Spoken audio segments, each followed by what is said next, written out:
to have your association, and please bless me that I may say something useful for myself or all of you. And yeah.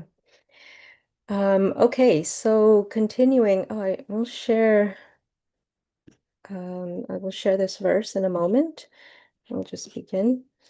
Om Namo Bhagavate Vasudevaya. Om Namo Bhagavate Vasudevaya. Om Namo Bhagavate Vasudevaya. Narayanam Namaskritya Naram Chaiva Narottamam Devim Saraswatim Vyasam Tato Jayamudirayet Nashta Prayesa Bhadreshu Nityam Bhagavata Sevaya Bhagavati Utama Shloke Bhaktir Bhavati Naishtiki.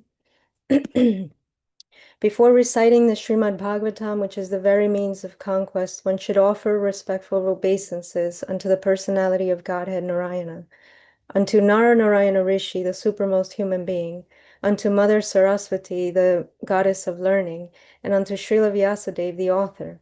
By regular attendance in classes on the Bhagavatam and by rendering of service to the pure devotees, all that is to the pure devotee, all that is troublesome to the heart is almost completely destroyed, and loving service unto the personality of Godhead, who is praised with transcendental songs, is established as an irrevocable fact. Okay, let's pull up the verse here. So, Canto 11, Chapter 6, verse 31 today.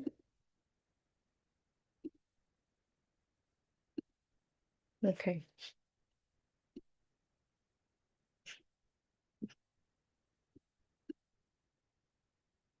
One second, I'm just situating myself. Okay. Srimad Bhagavatam 11.631. Idanim na sharabda arabda kulasya dvijashapaja yashyami bhavanam brahman etarante tavanaga. The synonyms. Here. Idanim, just now, nashaha, the annihilation, arabdha, has begun, kulasya, of the dynasty, Dvija Shapaja, due to the curse of the Brahmanas, Yasyami, I will go, Bhavanam, to the place of residence, Brahman, O Brahma, Etat Ante, after this, Tava, your, Anaga, O sinless one. Translation. Now, due to the Brahmana's curse, the annihilation of my family has already begun. O sinless Brahma, when this annihilation is finished and I am en route to Vaikuntha, I will pay a small visit to your abode. Purport. The members of the Yadu dynasty are eternal servants of the Lord. Therefore, Srila Jiva Goswami has explained the word nasha, or destruction, as nigudhayam dwarakayam, pravesham iti artaha. The members of the Yadu dynasty entered into the hidden or confidential Dwarka in the spiritual world, which is not manifested here on the earth. In other words, Dwarka, the Lord's abode, is manifest on the earth, and when the earthly Dwarka is apparently removed, the eternal Dwarka in the spiritual world remains as it is. Since the members of the Yadu dynasty are eternal associates of the Lord, there is no question of their destruction. Only our conditioned vision of their manifestation was destroyed. This is the meaning of the word nashaha.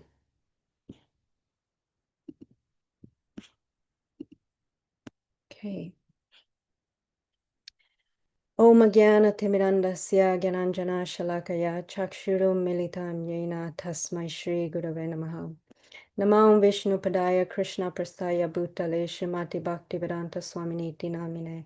Namaste Saraswati Deve Gauravani Pracharine Nirvisesha Sunyavadi Paschatya Deshatarine.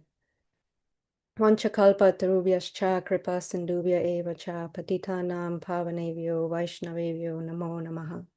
Jaya Shri Krishna Chaitanya Prabhu Nityananda Shri Advaita Gadadhara Shivasadi Gaura Bhakta Hare Krishna, Krishna Krishna, Hare Hare, Hare Rama, Rama Rama, Hare Hare. Hey, so that verse again. Now, due to the Brahmana's curse, the annihilation of my family has already begun. O sinless Brahma, when this annihilation is finished and I am en route to Vaikuntha, I will pay a small visit to your abode.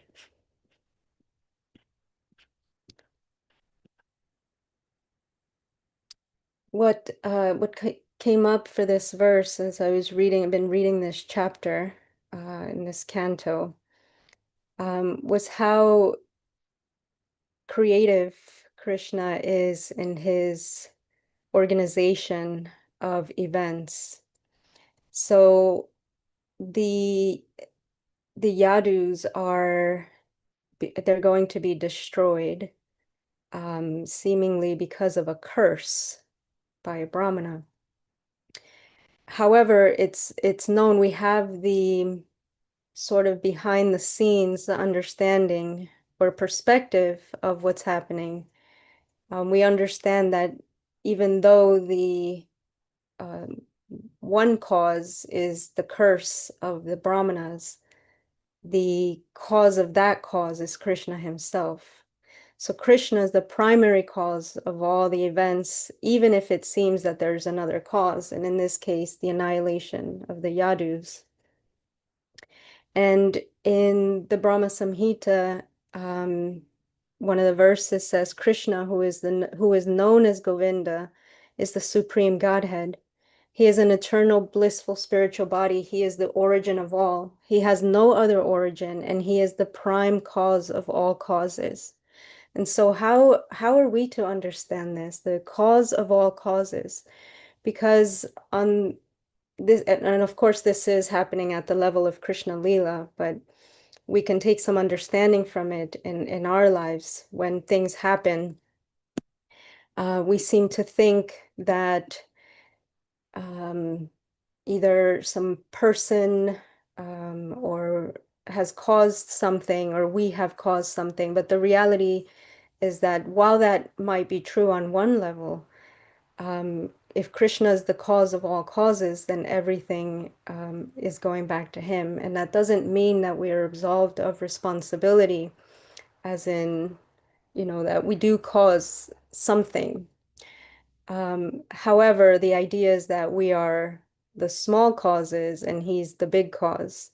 So we cause at one level and he causes uh, at the ultimate level. He has no beginning, no end, and there is nothing that caused him. And so it all starts and it all ends with Krishna.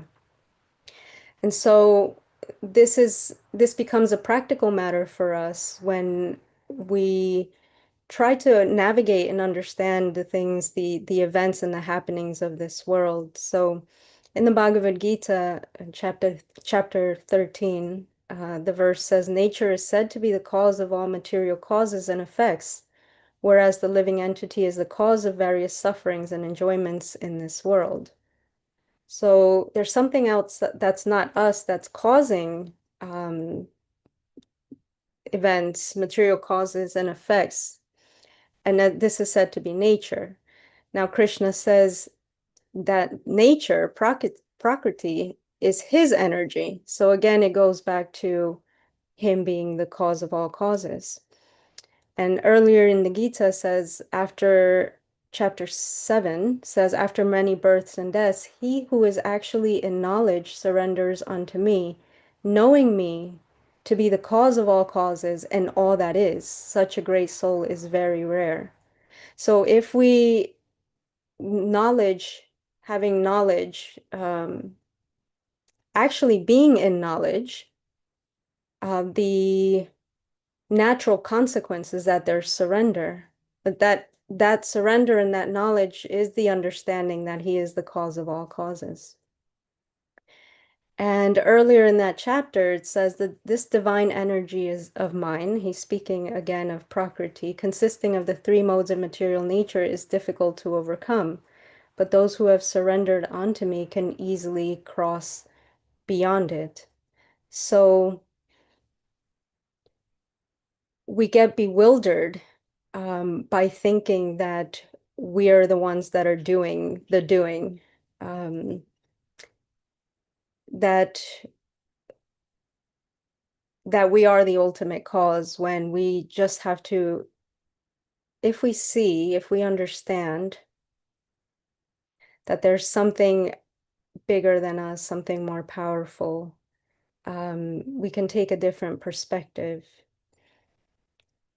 So that's what I wanted to share on this idea, because I found it very relieving to know that I'm not the cause of things, in one sense, that the world is moving on based on um, things that I don't understand that are much bigger than me. And while I do have some responsibility, it's only so much that I can do, that I actually am responsible for. Um, because it causes a lot of distress sometimes to think that I am not only responsible for everything, but can do everything, and I'm in charge of everything. I'm actually not. It's all being administrated at a level that's way beyond me. So that's what's going on in this pastime. Now, what I found particularly interesting in this verse was the what Krishna is actually saying to Brahma. He's saying, okay, so uh, the family's going to be annihilated pretty soon when all of that's over. And just he takes such a natural, just very relaxed um, way about it. He's like, yeah, when this is finished, I'm just gonna stop by your house and I'm gonna come and see you. I thought this is so interesting. The the creator of everything, the source of everything, is just saying to Brahma, I'm just gonna come by your house when I'm done administrating in this particular thing that I'm doing. What a relationship. I mean, what qualifies one for the Lord to visit their abode? What is happening in this relationship? And just to see how Krishna's relating to Brahma in such a friendly, loving way.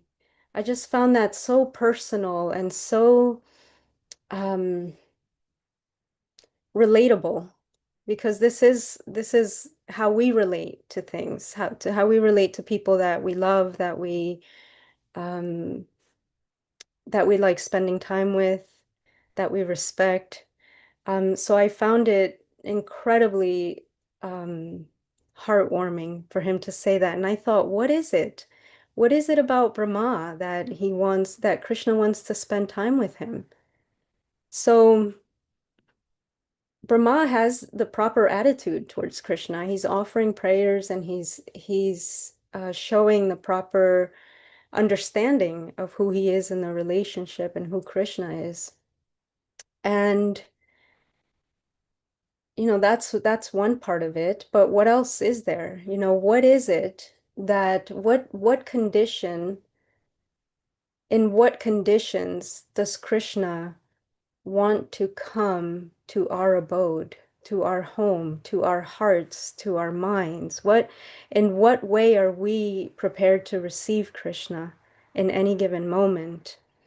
And what actually attracts him? So I also found this incredibly practical of Hare Krishna, Sadhvi. I found it very practical. One of the questions I heard once that I found really striking was, what is it like to be on the other side of me? What is it like for other people to be on the other side of me? And actually being very honest about what that experience is like for other people. So what is it like for Krishna to be on the other side of me? How does he experience it? How am I showing up? And does he want to hang out with me? We all have had these experiences when someone's just in a certain state or in a certain way, and we don't want to hang out with them. We don't want to go to their house. So that's a question for us. Am I in a way that Krishna wants to visit?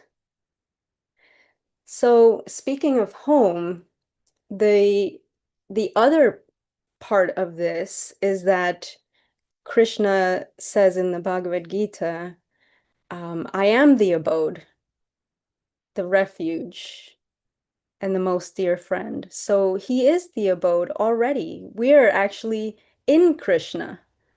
So what is the thing that connects these two ideas together of um, when and how does Krishna visit me within the context of we're always in Krishna, we're actually in his home. So I think that the connecting factor can be said um, to be how we relate to Krishna's energies. If we are in his home and in relationship with all of his energies in all of their manifestations, if other people, if other living entities, if especially the Vaishnavas, the devotees of the Lord, they're all his, how am I relating to that? So Krishna consciousness is a process of relations, the relations we have with each other and with other things, and of relating. And as we deepen our practice and our understanding, the effect um, of that deepening is how we relate to things, how we relate to other people. So to deepen our understanding and our um,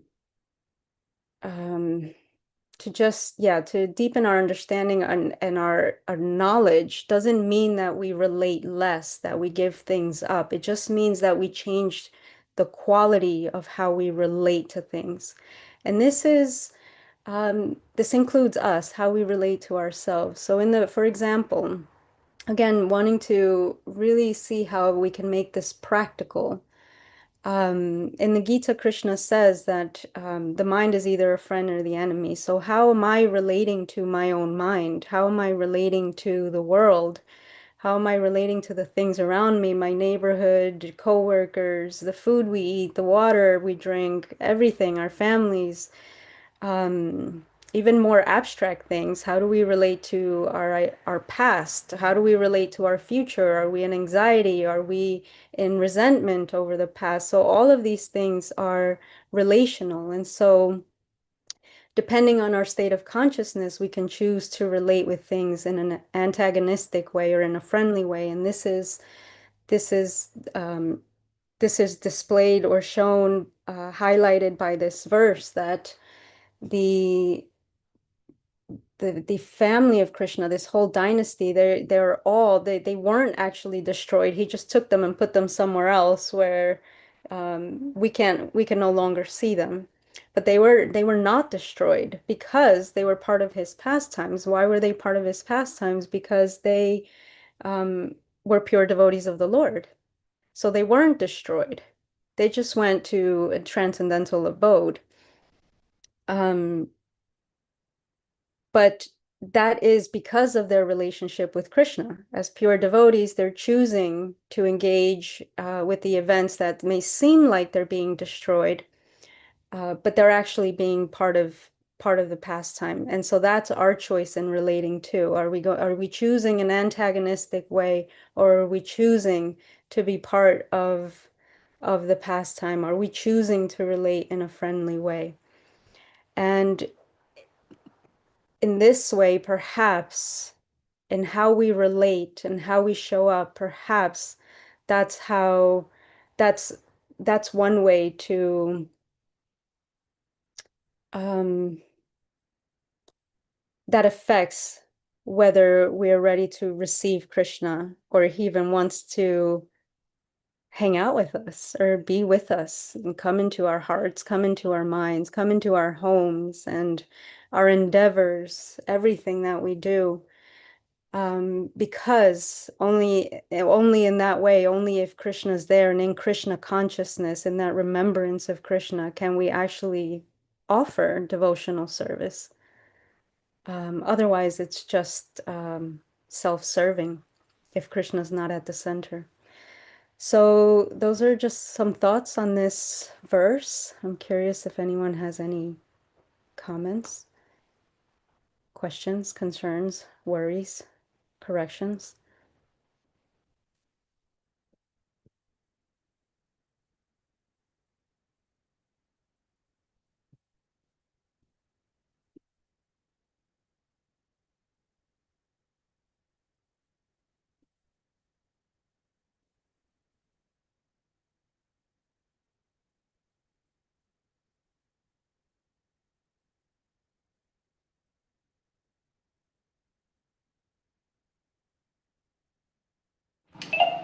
Hare Krishna, Lila Devi.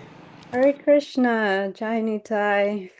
Nice to see you. Thank you for a wonderful class. I think Venu Madhuri just raised her hand, but I wanted to break the awkward silence, so I wander I'm over okay to you. with silence. Yeah. What a wonderfully internally reflective class and angle of looking at how we interact with the things around us, the consciousness and mood and mentality that we bring to them, and also the consciousness and mentality we bring to our relationship with Krishna. And yeah, I just wanted to appreciate that angle and perspective that you got from this verse and purport, and really made me look at a lot of things very deeply in a short amount of time. So thank you very much. I'm very grateful for that. Hare Krishna, Prabhu. There's a question here by Narottam Nitai Das. Let's go to Venu Madhuri since you have your hand up.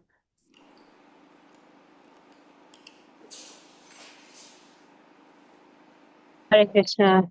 Thank you Haribol. so much for class. Um, yeah, I think like Jani Tai, actually, I appreciated the way you pulled out that one sentence about, and you really translated it into our language, without overly simplifying it or dumbing it down. It really opened up the meaning for me when I forget exactly it was in the verse, but when you read the verse, it didn't occur to me that, yeah, that Krishna was saying to Brahma, like, yeah, when I'm done with this, I'll stop over your place, and that is what he's saying, and the intimacy that's revealed from that is just, it's hard to describe. It's heartening, but it's also very instructive as to the personalism of the Lord. And I was talking to someone yesterday, actually at my work, who is sort of like an undercover uh, devotee at work, which is funny. We sort of have these covert conversations. But he was asking me because he was asking me about my path, and I said I'd come a long way on the path of Buddhism, and he was saying, well, wasn't that difficult to make the transition from impersonalism to personalism? And I said, no, not really at all. I mean, it's all thanks to Prabhupada's mercy, but also just his intense logic, that he just says, like, how is there anything that God is not? Right? That there's nothing that God isn't. So of course God is a person. And as soon as we have that logic, then everything else follows. But then the path is really, the continuing to open our hearts to that and to engage with that, like you said, like, how are we engaging with that? How are we welcoming Krishna? How are we being the person that he would want to hang out with? Like he wants to hang out with Brahma. Like, obviously we're not going to be as exalted as Brahma. But so it just really, as Johnny Tai said, it was a very short amount of time. Here's the background noise here on the street. And it was very just heart opening and revealing and satisfying. So thank you so much. Haribol. Thank you, Hare Krishna. Thanks, Venu Madhuri. Yeah. Yeah, because ultimately there is nothing else. I mean, we're not the controllers, we're not the doers. That's the whole, this is how it starts off. We think, oh, well, they were cursed by someone, but that was actually put into action by Krishna. So if we're not the controllers and the doers, then but we do have choice. So it's not like, it's not we're not little robots that are just being controlled by something else. It's not that. We do have choice. So what do we actually have choice over? And what we have choice over is how we relate to the world. What perspective do we take? Do we choose connection or do we choose separation? And that just is Mahamaya or Yogamaya. That's our choice. We can choose to be Krishna conscious or to not. But I think relating, um, because even bhakti is, yeah, it's our natural position, but it's not free. We don't just say, well, I want to be Krishna conscious, thanks. It's actually, it takes work. So what we can choose is how we relate, and that is practical, and then it just deepens more and more over time. So Narottam Nitai says, since Krishna is everything, let's see, where is it? How much of him do we bring into our hearts? This is a question I've had because relationships can be complex with the world, our professions, our family and friends. How much of him do we bring into our hearts? Well, he's already in our hearts as super soul. Um, the I guess the question is, how much do we want to turn towards that? And I find that to be a very practical thing in any moment. There's always the sort of the higher consciousness response or perspective, or the one that sometimes feels more justified. So, especially when it comes to our relationships with the world, like you're saying, the world, our profession, families, other people, um, that's where it really matters. That's where it's the most difficult.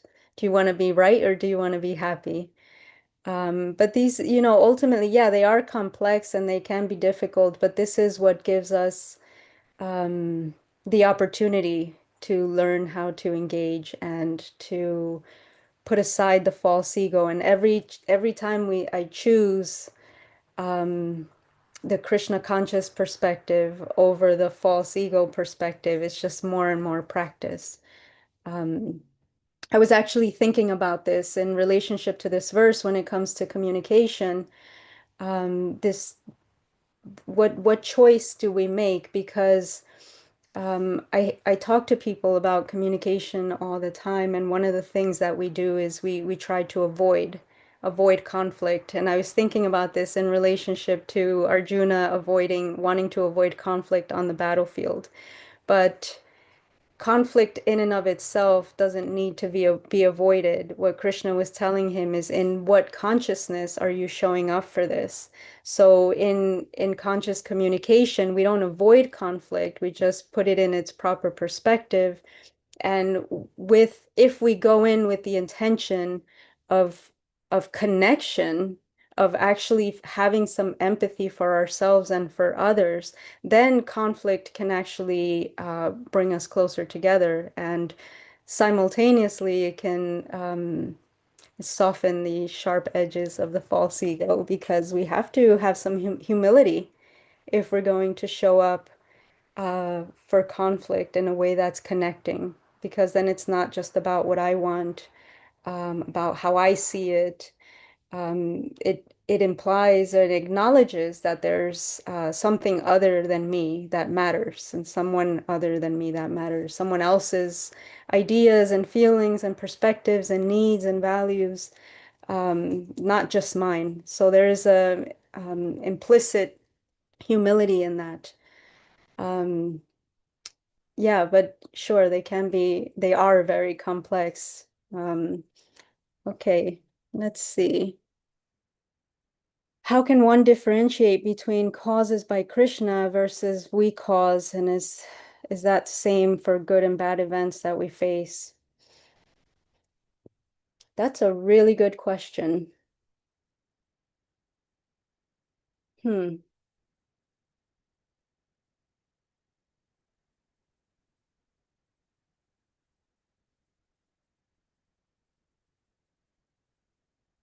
Well, it depends what level. It depends what level we're asking this question from. Ultimately, he is the cause of of everything. Not only is he providing the means and the energies and the materials for which things to happen, um, there's a perspective of seeing the whole picture that we don't actually have. But can it be both? I wonder. I guess that's my question. Can it be both? Can we cause things? Because we understand that we do cause things. If I decide that I don't want to go to work and I just won't go to work and but I'm not the cause of, of anything. I'm not the doer, so I'm not going to do anything. We'll probably get fired. And then we can't blame Krishna for that. So, yeah, that's a good question. We have to take responsibility for our lives, because if it's understood that everything in our lives is Krishna's energies in one way or the other, so it's either our karma playing out, which is actually caused by our own consciousness, or once we have surrendered to Krishna and say, okay, my life is yours, then everything that plays out from there is Krishna's hand in our lives. So, yeah, that's a really good question. I'll think about that some more. Thank you. Hare Krishna.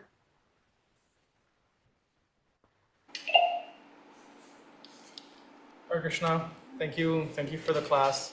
Very much appreciated those 2 points that you highlighted from the verse. Both, how do we make ourselves apt for Krishna to visit us, right? How do we also that meditation of how we live in his abode, and then also, ultimately the cause of this behind, what may seem like that specific cause, like the Brahmin's curse, it's Krishna, right? And then this balance that we have to strike, turn understanding Krishna's the cause of all causes, and then also our personal responsibility. And that something that just came to mind when you were discussing that, and just now, it's in Mahabharata, Dhritarashtra just has like this mantra that he keeps repeating every time. It's like, oh, whenever anyone tells him, hey, you can change what you're doing, he says, oh, it's just fate, it's just invincible fate, or an invincible time, sometimes he says, right? And Vidura says, well, yes, that is there, but still living beings suffer the reactions of their actions, right? And so it's like, yes, we can understand, right, that there is fate, even beyond fate, there's Krishna, right, as the cause of all causes, but that we also have a part to play in that plan, right, and it's up to us to choose, right, in a way, what yeah. Yeah, wow. Thank you. I really love that. That's yeah, I really appreciate that point. Thank you for sharing that. Yeah, taking responsibility. Sometimes we avoid things, and this is what I was saying about communication, that sometimes we avoid conflict, sometimes we avoid the responsibility of something to try to, because we're avoiding some effort or having to do some trouble, like it's going to cause me trouble to do this, and therefore I will avoid it. But it usually causes more trouble in the long run to avoid our responsibility.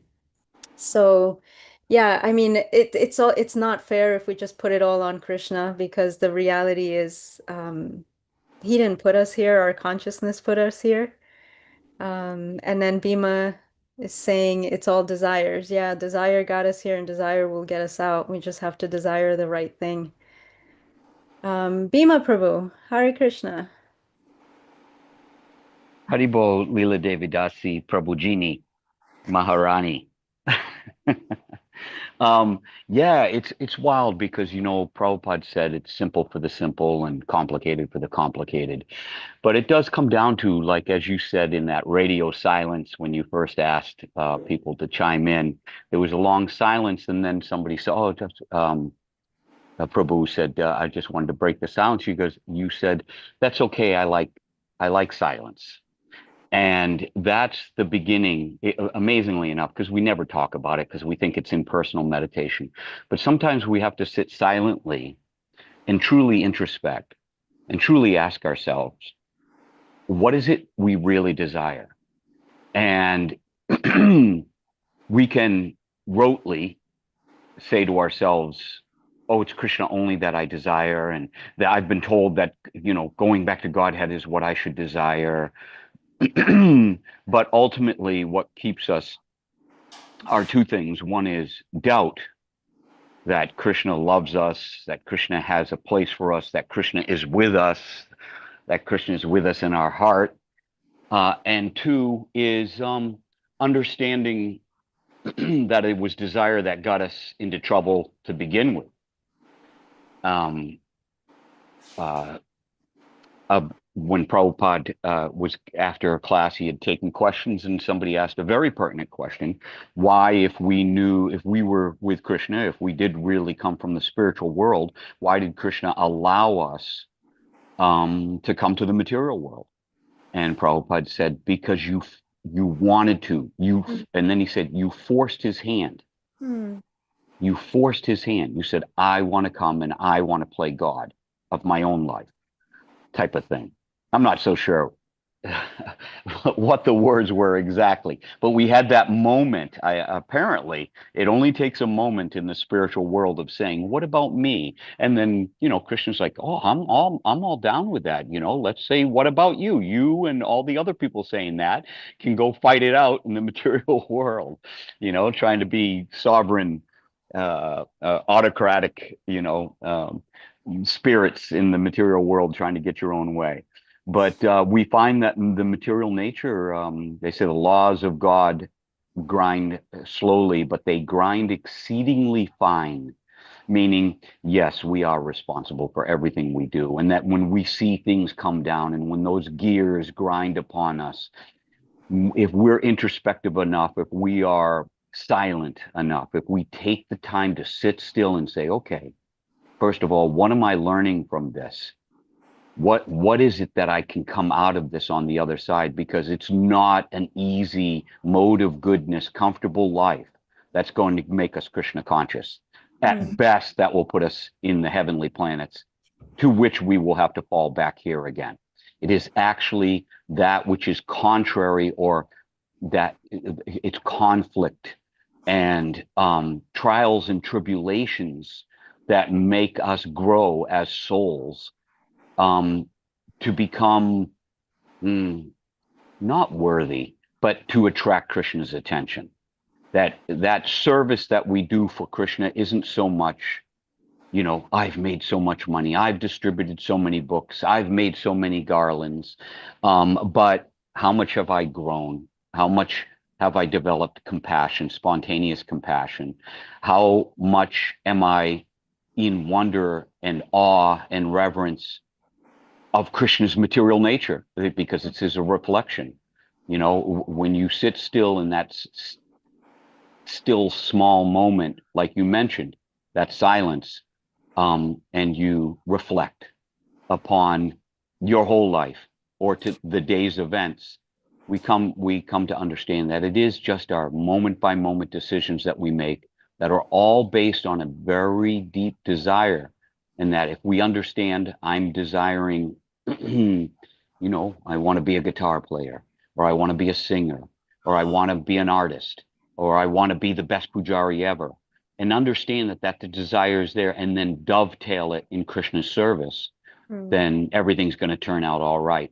And you still are going to have to play the guitar, and the strings are still going to break, and you're going to still sing out of tune, but you're going to have friends that are going to stick around when you sing out of tune, and it makes it all worthwhile. Hare Krishna. Jai, Hare Krishna, Bhima Prabhu, so full of wisdom. Thank you. I love that. Friends who love you even if you sing out of tune. There's an old song like that.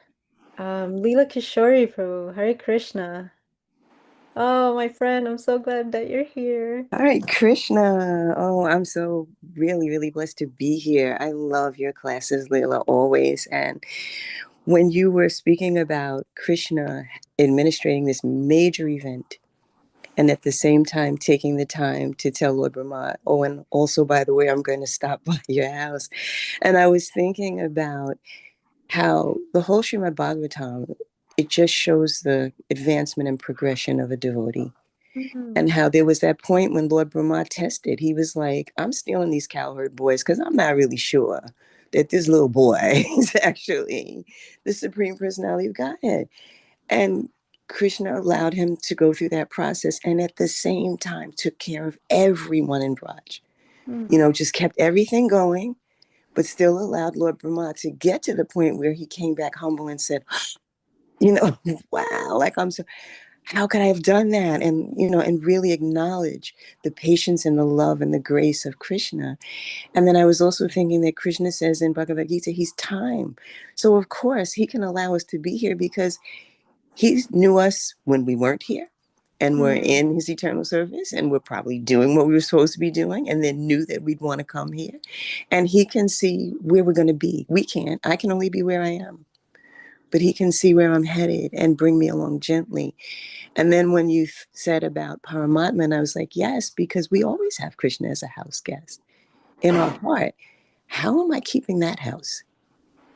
How am I preparing that house? Am I making a comfortable, clean, open place for Super Soul to abide with me, because he's always abiding with me? So can you talk a little bit more about that, about how we always have Krishna as a house guest in our heart, and what does that actually mean for me and my day-to-day? And thank you so much for your class. Oh, Jai, Lila Kishori, Hare Krishna.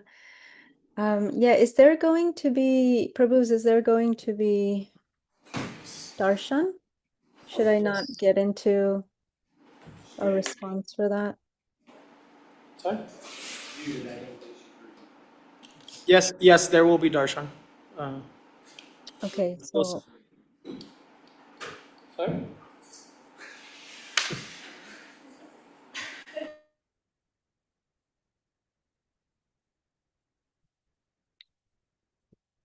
now we're in Radha Mulidar's house, Guru Chandra's house.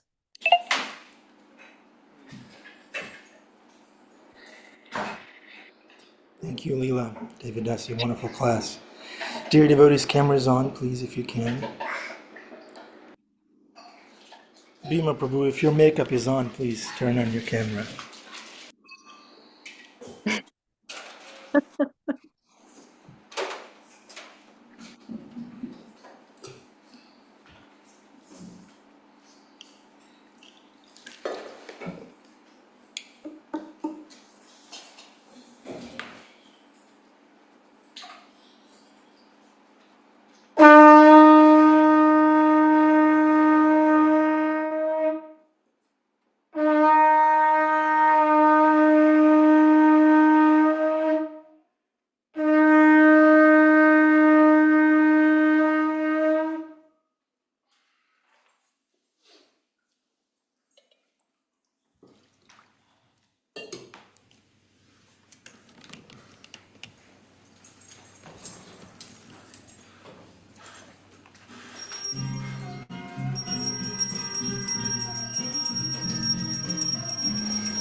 Govindam Hari Purusham Tamaham Bhajami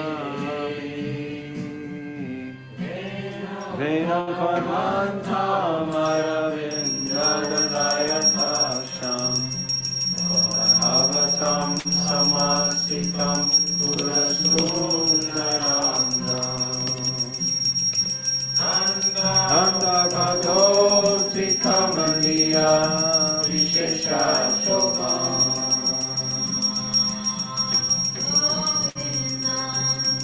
Adi Purusham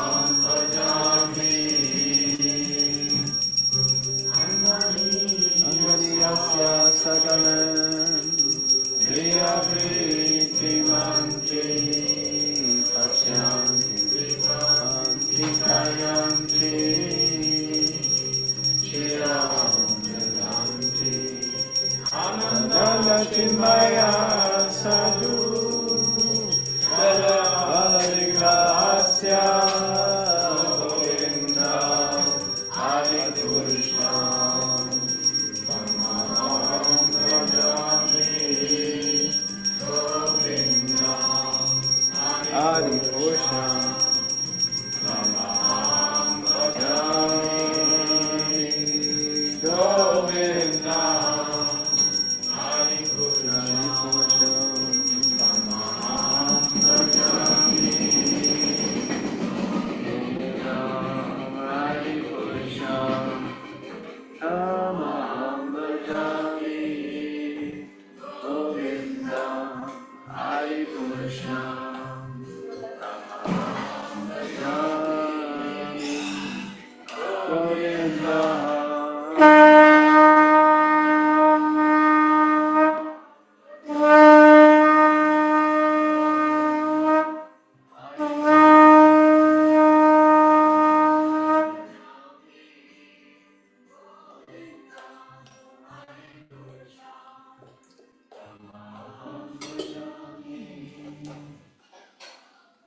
Shri Radha Muralidhar Gaur Chandra Bhagavan Ki Jai, Srila Prabhupada Ki Jai.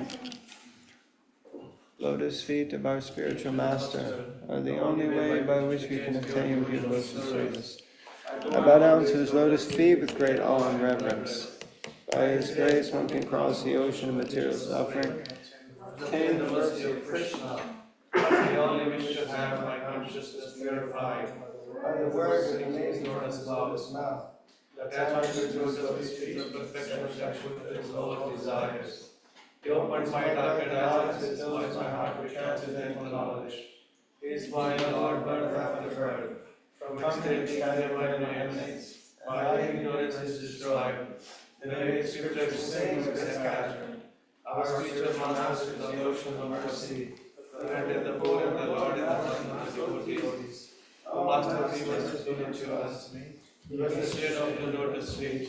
May your fame be spread all over the three worlds. And we take shelter of the divine lotus feet. Srila Prabhupada Ki Jai.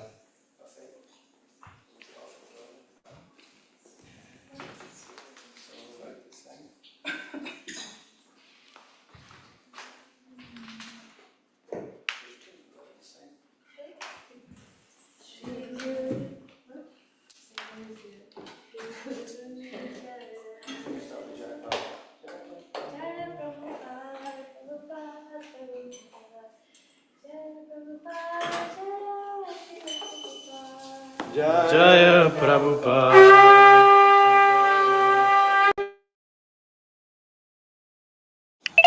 Jai Temple Room, Jai Janitai, Jai Srila Prabhupada. Welcome back to Naimisharanya Forest, Lila Devidasi. Back to you. Would you like to summarize your class? Uh, One, two sentences? yeah, Krishna's in control. He's in charge. Nice. And let's keep our internal house clean so that he wants to visit. I see Narottam Nitai's hand, but I just wanted to say this is along what Leela Kishori was saying, that I once heard that, because Krishna is in the heart of everyone, so when we're looking at another person, it's super soul in their heart that's looking back at us. And I remember that like completely freaking me out because, he knows how we're feeling, he knows how we're thinking, he knows how we're relating to another person. And so there's an incredible amount of humility to realize that. They say integrity is what you do when no one's looking. And when it comes to super soul, and humility is what's going on for us when he's looking at us, even though no one can see what we're thinking or what our intentions are or our motives or all of these things. So I just found that really interesting to always consider, because his energies are absolutely everywhere. They're all his, and he's very protective of his devotees. And, everything that's his, we want to treat it nicely. I think that's what sets the stage for him relating to us in a deeper, more intimate way by how, I mean, we're like that. If you're good to my family and my friends because I love them so much, and um, my kids and my pets, then okay, then we can have a different kind of relationship because that's what matters to me. So I was just thinking about that. But anyway, thank you. Uh Naratam Nitai, where'd you go? Oh, Hare Krishna. Yeah. Hare Oh, Krishna. sorry. Yeah, no, I wanted to share something. So we have one devotee here in the Detroit temple, and in the 80s he doubled down and started to live in the temple, and he talks about how like scientifically every 7 years our body replaces the cells within our body, but how like every single cell in our body can become Krishna conscious. And Mm, so it's like a great example of how like when we dedicate ourselves to Krishna over over a long time, like our entire being starts to embody Krishna consciousness. A little bit like Haridas Thakur. I mean, obviously we're not that exalted, but um at least not me. And then but we can definitely um strive for that, like complete dedication to Krishna and multi like there's no like end of service, right? Like mm, you can always be doing some service to Krishna. Um and mm. so like yeah, it's there in a sense, but like yeah, that's what I wanted to share. And also like uh I met another like person that I shared Krishna with like on a piece of paper because I didn't have any books with me. And then she said she'll contact me for like a reading group or something. So I don't know. It's always Krishna's always working. He's always motivating us, especially if we're looking for that motivation to continue on in our service. And yeah, I'll just leave it there. Hare Krishna. Chai, thank you. That's beautiful. Thank you so much for sharing that. Yeah, as you were speaking, I had a thought of something related, but it completely left me when I saw Bima's what Bima's showing us there. Just I lost it. Oh yeah, about the thanks, Bima. That's wonderful. We're all heading home, just like each Yeah. drop of water that falls from the leaves of the trees surrounding this pond. And the water doesn't, these drops don't worry about whether they're going to make it back to the ocean. It's like this massive rush of trillions of droplets of water, trillions of little souls. Whether we like it or not, time will wash us clean like this waterfall. This water becomes more purified. The longer it runs and the harder it runs, the more purified it becomes.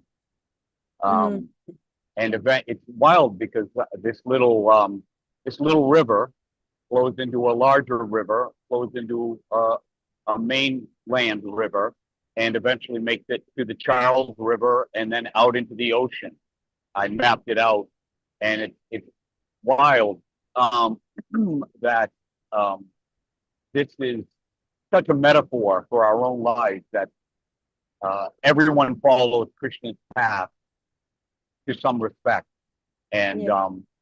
if we just go with the flow, and we've come into such a wonderful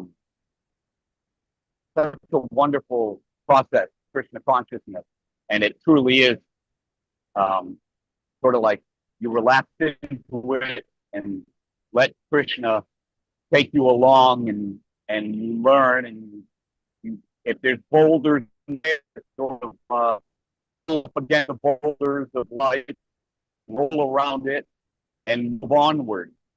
This is a very bouldery river that you can practically walk it across it in some places. But we should understand that Krishna gives us these object lessons all around us in material nature about how things work. I don't know if you can see him, but there's a storm on the other side of the fall, and he's right near the fall. It's like Maya or temptation or something is going to pick off a little fist that's coming over the falls. I don't know if you can see it, but I try to think. I try when I go out nature. I try to find Krishna's lesson in nature, and of course, part of the lesson is that this can be a brutal world. Not get picked but we ultimately, Krishna has our back, and we can relax in our heart to understand that Krishna is taking care of everything in due time. All we have to do is desire to make it home. Hare Krishna. Jai, Hare Krishna. Thank you. I'll leave you with one last point that regarding what Narottam Nitai was saying about, all of us, all of us, as in every part of us, vibrating that Krishna consciousness. And it's in the Bhagavatam that the pure devotee carries the Lord in their heart to the degree that they become the holy places. So like walking tirthas. So that's what's possible when we really receive the Lord in our hearts, in our beings. We just become those walking abodes in representation of Him, not for our own sake. Thank you. And thank you, Bhima, for that beautiful scenery. Madan Gopal, Prabhu, Hare Krishna. Hare Krishna. Thank you, Lila Devi, for a very touching class. I want to appreciate it. I want to appreciate you bringing up the super soul, the Paramatma in the heart, that our character is seen by what we do when no one's watching. We realize that super soul is always watching. I was just thinking and reflecting that the super soul of Paramatma is one of the most intimate and healing truths in our spiritual life. We often imagine, quote unquote, God is watching us through the lens of this world. Surveillance, judgment, punishment, disappointment, I'm disappointed in you. No. But the Paramatma is not watching us like a police officer watches a suspect. Or the way social media companies watch us to exploit us, and what they can sell us. The Lord watches us in a way a loving mother watches a struggling child learning to walk. He's been quietly sitting beside us. He says in the Gita, he sits beside us through every lifetime, through everything, through our rebellion, through our confusion, through our pride, through our heartbreaks and ambitions and sincere prayers, never abandoning, never disgusted, no matter how disgusting we do things, and never exhausted by us. That's incredible. Of course, he says in the Gita, I'm with you as a witness and permitter, upadrashta anumanta. But witness doesn't mean cold observer. Right? It means compassionate companion. He witnesses not just our actions, but our wounds, our fears, our genuine, sincere attempts, even the good intentions we fail to carry out properly.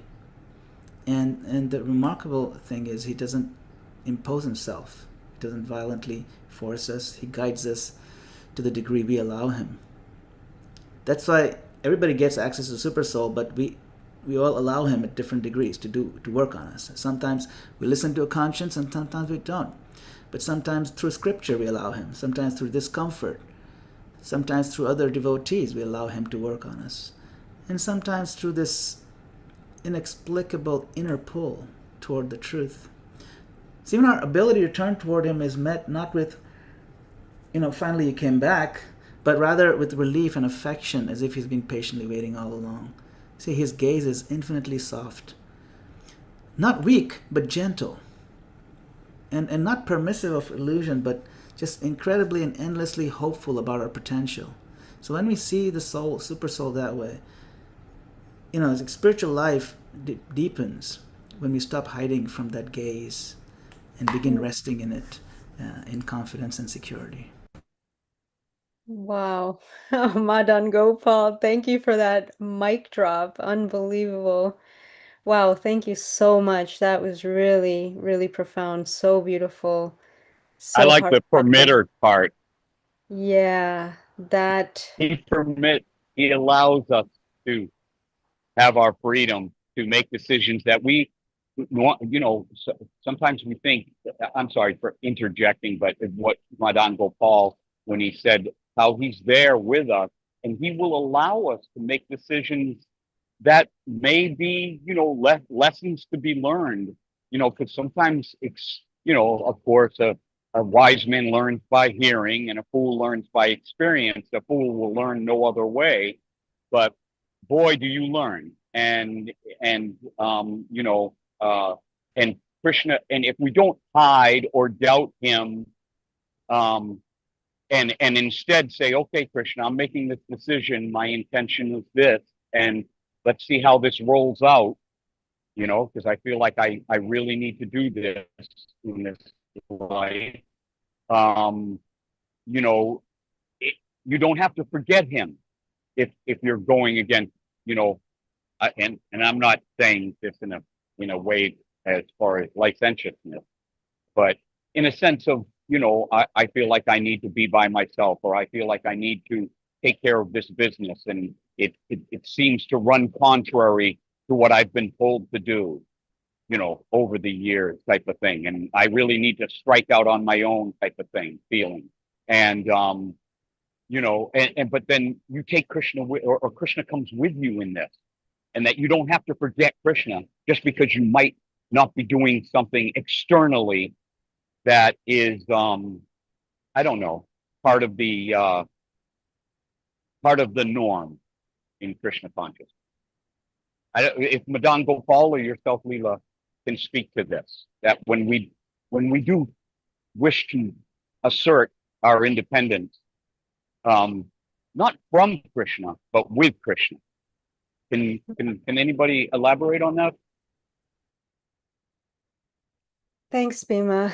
I was thinking just the thought before that on what Gopal was saying, that what you highlighted is the example that Krishna gives on how to relate. So we're talking about how we relate to Krishna's energies, how we relate to his devotees, how we relate to ourselves and the different aspects of ourselves. And I was just thinking when you were saying that, I have no business offering anything less than that.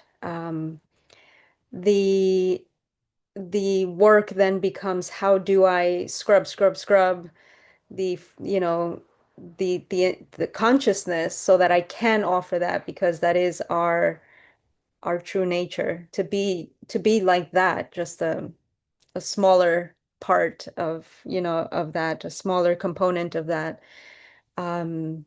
But yeah, thank you so much. And yeah, maybe I'd love to hear from Madan Gopal again. Maybe you'd want to share something regarding Bhima's comment and question. Yes, of course. Yeah, I think we're coming pretty close to time, but it's this freedom is a very subtle thing, isn't it? Because we know we are not fully free. Even Prabhupada explains we have limited freedom. So even our freedom is limited.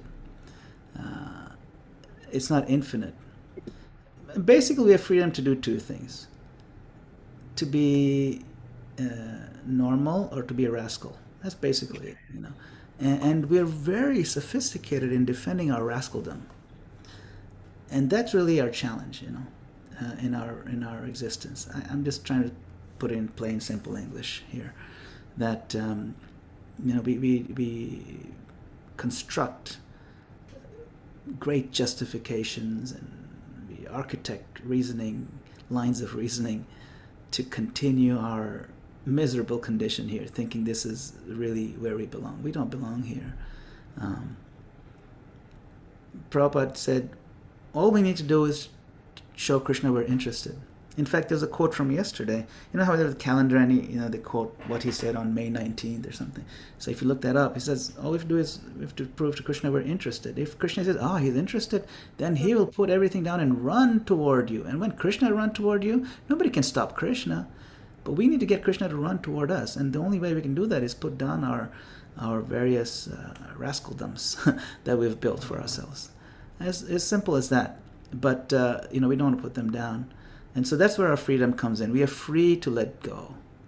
You know? And like you said, it was very well put, Prabhu, that we use our freedom with Krishna, not against him. So, yes, Hare Krishna. Hi, Hare Krishna. Thank you all so much. All of your associations is so enlivening and healing, and I'm so grateful. Thank you all. And when we choose to be a rascal, the devotees will come to the rescue and lift us up and interject. That's right. Or you could just hang out with other rascal devotees. That's always a good one. Yeah, rascal devotees. Yeah. Someone's got to do Dacoits. that. Even the Yeah. dacoits serve. Yeah, the back of the temple room. Yeah. Yeah, one thing I wanted to. Surprised that they're even in the temple room. Okay, Sage, Sky, Annabelle, Isaiah, Adokshaja, please chant Hare Krishna loudly. Hare Krishna, Hare Krishna, Krishna Krishna, Hare Hare, Hare Rama, Hare Rama, Rama Rama, Hare Hare.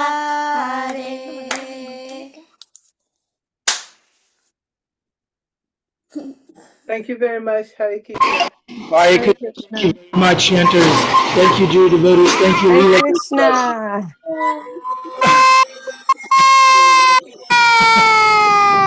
Okay, Hare Krishna, I gotta run. I have to do Bye. this. Take the phone. Say bye-bye. Say bye-bye to the devotees.